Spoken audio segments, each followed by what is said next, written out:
Halo Sobat Rumah Tani Bali, ketemu lagi dengan saya Putu Novianti. Pada video kali ini kita akan sharing bagaimana cara mengolah air cucian beras menjadi pupuk yang kaya akan manfaat untuk tanaman.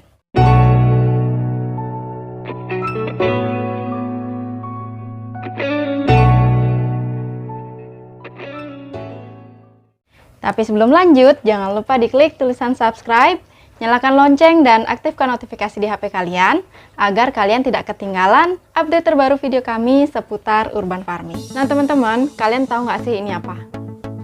Jadi ini adalah air cucian beras. Nah kalau misalnya setelah kalian mencuci beras, apakah air dari cucian beras tersebut kalian gunakan atau kalian buang langsung? Biasanya sebagian besar dari kita akan langsung membuang air cucian beras tersebut. Walaupun ada yang mengatakan air cucian beras ini memiliki sangat banyak manfaat untuk tanaman. Nah, lalu sebenarnya bagaimana sih? Ada banyak sekali kesimpang siuran tentang air cucian beras ini, teman-teman. Tidak sedikit orang yang mengatakan bahwa air cucian beras ini tidak baik untuk tanaman, apalagi kalau disiram secara langsung. Tetapi yang perlu kita ketahui adalah air cucian beras ini merupakan salah satu bahan yang memang mengandung unsur hara yang diperlukan oleh tanaman. Nah, ini bukan katanya lagi ya, tapi ini sudah berdasarkan penelitian dan sudah terpublikasi. Adapun unsur hara yang terkandung di dalam air cucian beras berdasarkan penelitian yaitu antara lain N, P, K, Ca, Mg, Fe, S, dan juga ada beberapa vitamin seperti vitamin B1, B3, dan juga B6. Menurut penelitian, air cucian beras putih memiliki kandungan nutrisi yang lebih tinggi dibandingkan dengan air cucian beras merah. Tetapi bukan berarti air cucian beras merah ini tidak bisa digunakan ya teman-teman. Hanya saja kandungan unsur haranya berbeda. Dan lagi pula, sebagian besar masyarakat Indonesia masih menggunakan beras putih, sehingga kita tidak akan kesusahan untuk mencari air cucian beras putih. Lapisan kulit ari pada beras memiliki kandungan nutrisi yang tinggi. Nah, ketika kita pertama kali mencuci beras, tuh air cucian dari beras tersebut akan sangat keruh ya teman-teman. Ini menandakan lapisan kulit terluar dari beras itu sudah mengalami pengikisan.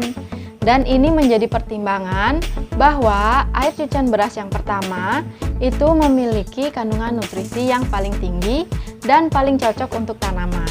Selain kaya akan unsur hara dan juga vitamin, air cucian beras ini juga mengandung ZPT atau zat pengatur tumbuh. Nah, ini akan berperan dalam membantu pertumbuhan akar dan juga batang dari tanaman. Nah, perlu kalian ketahui juga, air cucian beras ini kaya akan karbohidrat. Sehingga air cucian beras itu berpotensi untuk dijadikan sebagai sumber bakteri asam laktat. Nah, ada juga sih penelitian yang mengatakan kalau air cucian beras ini memang positif mengandung bakteri asam laktat. Itulah sebabnya air cucian beras ini merupakan salah satu bahan yang memang cocok untuk tanaman karena kaya akan nutrisi. Selain itu, air cucian beras juga bisa digunakan sebagai sumber bakteri asam laktat dan bisa kita gunakan sebagai mol atau mikroorganisme lokal sebagai alternatif jika kita tidak memiliki E4. Yang menjadi permasalahan adalah ketidaktahuan bagaimana cara mengolah air cucian beras ini ketika akan digunakan untuk tanaman. Karena banyak sekali teman-teman yang mengalami kegagalan ketika menggunakan air cucian beras untuk tanaman. Nah, sekedar sharing ya teman-teman. Jadi, waktu itu kita pernah menanam pakcoy di polybag dan karena kita tidak tahu bagaimana cara menggunakan air cucian beras ini, jadi kita langsung kocor ke tanaman. Dan ternyata, keesokan harinya, semua pakcoy yang kami tanam di polybag tersebut mati. Nah, ini kesalahannya bukan di air cucian beras ya teman-teman, tetapi kita yang tidak tahu bagaimana cara mengolah air cucian beras ini sehingga nanti aman untuk digunakan ke tanaman dan dapat digunakan dalam jangka waktu yang lumayan lama. Kenapa ketika kita menggunakan air cucian beras untuk menyiram tanaman secara langsung terjadi permasalahan? Nah, ini dikarenakan ketika kita menggunakan air cucian beras mentah atau air cucian beras yang belum diolah dengan baik, maka fermentasi dari air cucian beras tersebut akan terjadi di tanah. Dan tanah yang kita siramkan dengan air cucian beras ini akan mengalami penurunan pH. Belum lagi kita menyiramkan secara terus-menerus dalam jumlah yang banyak. Tentu ini akan berdampak tidak baik untuk tanaman dan juga tanahnya. Bagaimanapun, ketika kita ingin berkebun dengan metode konvensional organik menggunakan tanah, kita harus berusaha agar kondisi tanah tersebut mirip dengan yang di alam. Nah, ketika terjadi penurunan pH secara terus-menerus yang mengakibatkan pH tanah menjadi asam, tentu kondisi seperti ini tidak akan ramah untuk tanaman. Nah, itulah sebabnya kita juga harus memperhatikan tanah agar tanaman bisa tumbuh dengan baik. Sebenarnya, pH air cucian beras itu adalah netral, teman-teman.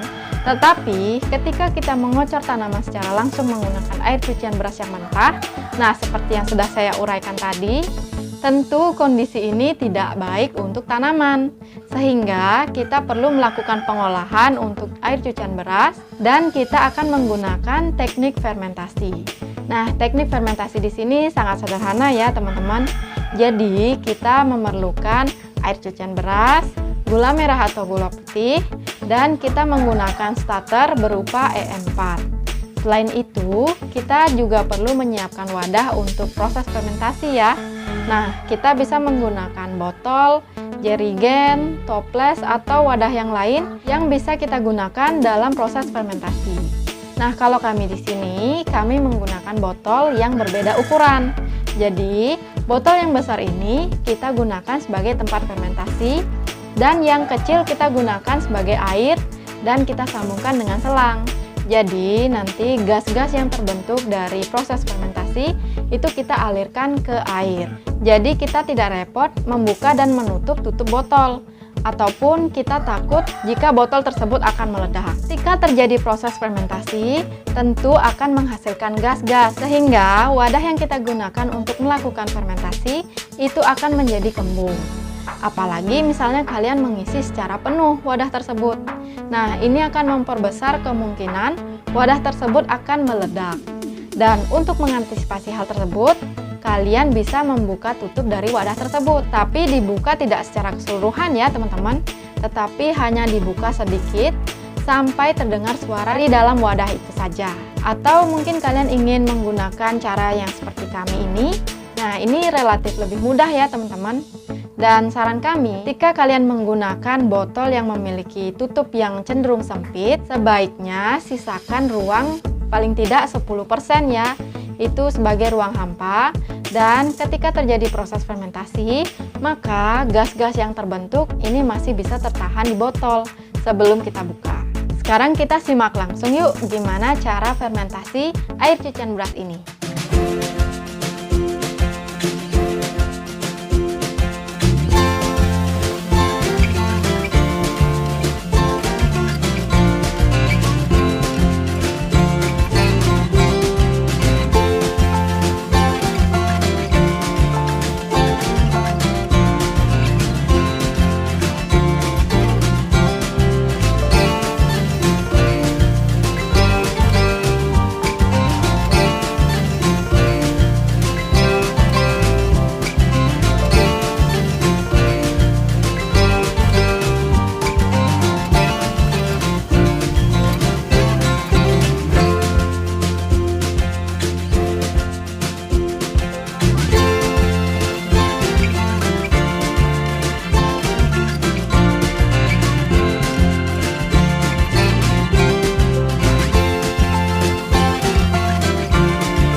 Nah, gampang banget kan bagaimana fermentasi air cucian beras?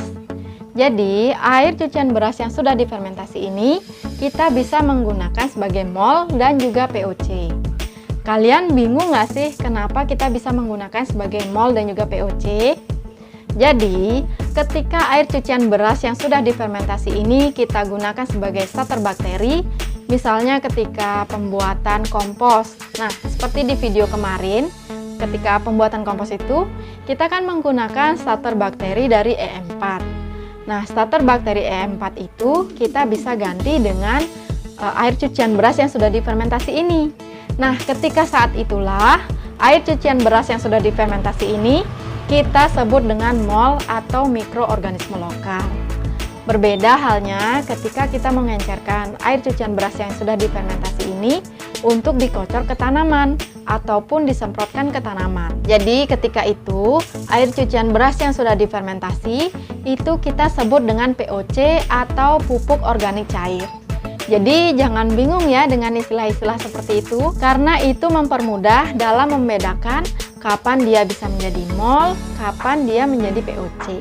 Nah, sekarang kami akan mencontohkan bagaimana cara menggunakan air cucian beras yang sudah difermentasi sebagai POC atau pupuk organik cair. Karena kita skala rumah tangga, jadi kita siapkan air 1 liter dan kita ambil air cucian beras yang sudah difermentasi ini sebanyak 20 hingga 30 ml. Lalu kita campur ke dalam air 1 liter. Nah, setelah tercampur, kita bisa ambil 100-250 ml untuk menyiram ke tanaman. Tetapi jumlah ini disesuaikan dengan tanaman apa yang akan kita siram ya teman-teman. Jadi kita bisa kocor 1 minggu sekali. Selain dikocor, kita juga bisa memanfaatkan air cucian beras ini sebagai pestisida nabati sekaligus sebagai pupuk. Dengan cara, kita tinggal ambil air cucian beras ini sebanyak 10 ml, lalu kita campurkan ke dalam 1 liter air. Dan kita semprotkan pada bagian batang dan juga daun dari tanaman tersebut. Nah, kita gunakan secara rutin 2 minggu sekali. Perlu kalian ketahui, penggunaan pupuk organik seperti ini memang memerlukan waktu ya. Jadi tidak ada yang instan teman-teman. Seperti di video kami sebelumnya, ketika kami menggunakan pestisida nabati berupa kunyit untuk mengusir hama kutu pada tanaman cabai, itu kami juga memerlukan waktu sekitar 3 hingga 4 minggu untuk bisa sembuh teman-teman. Jadi ketika kita sudah memutuskan untuk berkebun secara organik, kita harus memiliki kesabaran dan juga konsistensi dalam melakukannya. Jadi itu dia tadi bagaimana kita mengolah air cucian beras menjadi pupuk yang kaya akan nutrisi untuk tanaman. Semoga video ini bermanfaat dan jangan lupa di like dan juga share. Jika ada pertanyaan langsung tulis di kolom komentar. Sampai jumpa di video-video kami selanjutnya.